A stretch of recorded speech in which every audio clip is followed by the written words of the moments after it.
thousands of dollars that Weinstein donated to the Clinton Foundation will not be returned. They spent it. And meanwhile, Hillary Clinton wants to lecture all of us about the misogyny epidemic in America. How out of touch can Hillary possibly be? Watch this.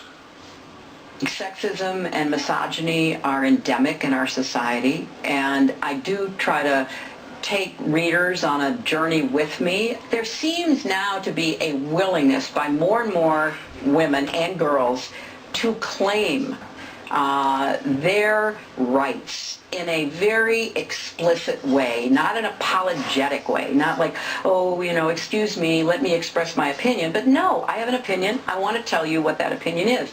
She's the same woman that took millions and millions of dollars from countries that systematically abuse women and literally kill gays and lesbians and also literally, go after Christians and Jews. She's trying to distract from the deeds long associated with Weinstein. Now she's trying to, her and her creepy husband. Watch this. Let's remember where we go here. All I can tell you is that I did not hear those things. Look, we just elected a person who admitted sexual assault to the presidency. So there's a lot of other issues that are swirling around these kinds of behaviors that need to be addressed. And I think it's important that we stay focused and shine a bright spotlight and try to get people to understand how damaging this is. And the women coming forward is the only way that that story will be told. Excuse me, Hillary, your husband was basically a... So you have to resist what are very clear, what we call dog whistles to that base. That's what the black athletes kneeling was about. That was not against our anthem or our flag. That was actually, kneeling is a reverent position. It was to demonstrate in a peaceful way against racism and injustice in our criminal system. Now, President Trump, he was asked about Hillary Clinton's remarks, and here's what he said. I hope Hillary runs. Is she going to run? I hope. Hillary, please run again. When you take a knee, well, that's why she lost the election. I mean, honestly, it's that thinking. That is the reason she lost the election. When you go down and take a knee or any other way, you're sitting, essentially, for our great national anthem. You're disrespecting our flag, and you're disrespecting our country. If Hillary Clinton actually made the statement that in a form sitting down during the playing of our great national anthem is not disrespectful, then I fully understand why she didn't win. I think that her statement in itself is very disrespectful to our country.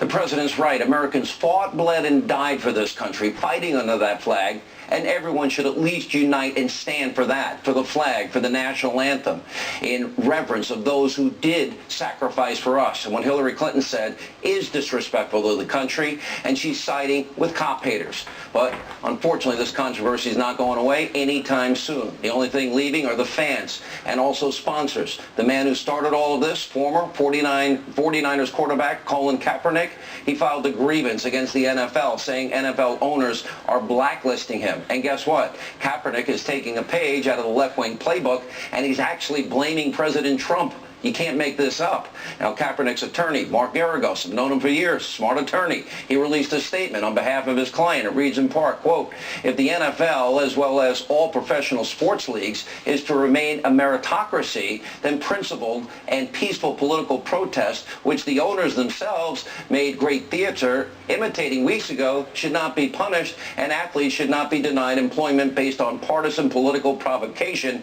by the executive branch of our government. This is beyond ridiculous. By the way, who is Colin Kaepernick to lecture us? Slander, besmirch. We're going to get lectured by her on this issue, and she's not even giving the money back that the Clinton Foundation had? Well, Hillary Clinton, she's always tried to embrace victimization. I mean, she's on her victimization tour right now. The only victims she doesn't side with are the victims of her husband. That's true. Impropriety. Hashtag HRC pity party. Commenting on Harvey Weinstein for so many days because she just didn't know what to say because she was aware of what he was doing. And then every one of them, her and the rest of Hollywood, out of fear of reprisal, until he got fired, they would not reply. Once he was fired, they felt the coast was clear, and they all have the same lame excuse. Oh, I was so shocked that I didn't know what to say. Well, that's garbage. But she's she trying to helped embrace enable their smearing. Yeah. Darryl Parks, let me go to you.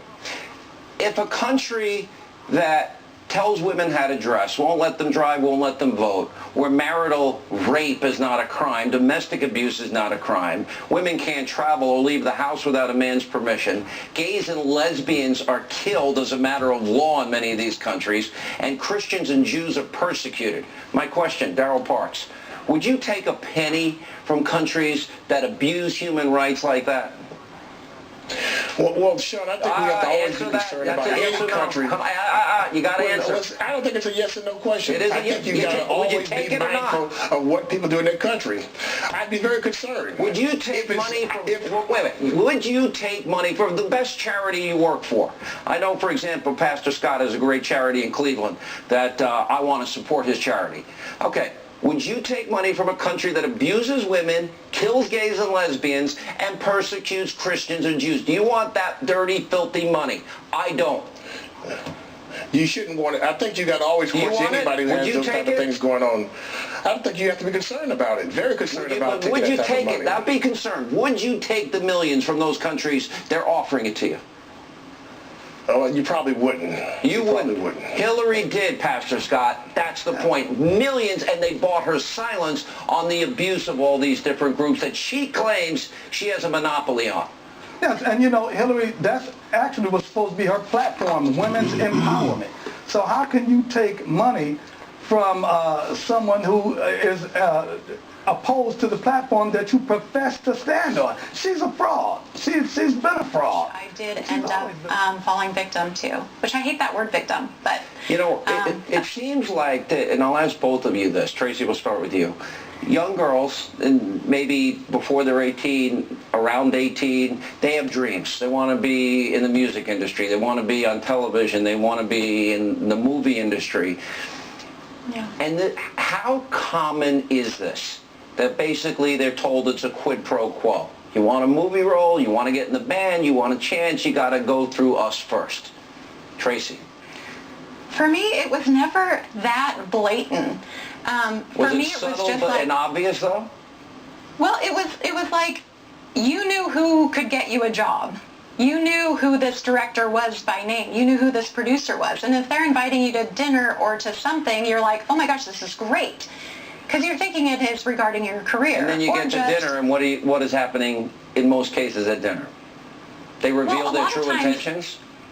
Well, honestly, Sean, a lot of these dinners, I wasn't the only girl there. There were many. It was, you know, a flock. And it was just a selection process, I guess. Wow. And I think that you were actually flattered, or I was. I think it was like a compliment that you were chosen. And I was just so vulnerable for wanting that validation and approval. You wrote a great book, by the way, Breaking the Perfect 10, about the 10 Commandments and getting your life back, which I thought was great. Kaya, how frequent do they play on the ambitions or the dreams of young people that you have seen in all the years you've been doing this? Yeah, well, there are good people in this business too, Sean, but ultimately there are a lot of predators in this business. We've heard the stories from Corey Feldman. We've heard the stories from Corey Haim. We've heard, you know, Tom Petty has a song called Joe, talking about, you know, getting a young girl and a young boy and making money off of them and controlling them. It is a scary thing. This is what needs to happen, is women need to continue to speak out. Girls in my group, girls in other groups, or in entertainment period, need to speak out. Because you can take out the trash at that point. Last question. There are good people too. Are the people that are creepy well known? Does everybody know? Everybody, most know. It depends on the company. Most know, but it depends on the company. Not all companies are bad, but there are the select companies that have men that push things on young girls, and it's, you know, you're impressionable, you're a young woman. I knew. And the political side of it is, you know, like the Clintons, You know, Hillary Clinton didn't say a word about her husband. Now she's lecturing us on all these issues. And she takes money from these countries that abuse women, abuse them, Correct. persecute Christians and Jews, and kill gays and lesbians. And then she sanctimoniously will lecture everybody else and accuse Mitt Romney of misogyny because he had literally resumes of women he wanted to hire. You know, slander him. Neither one of you deserve that. I'm glad you're speaking out, and hopefully this horrible practice stops. We appreciate it.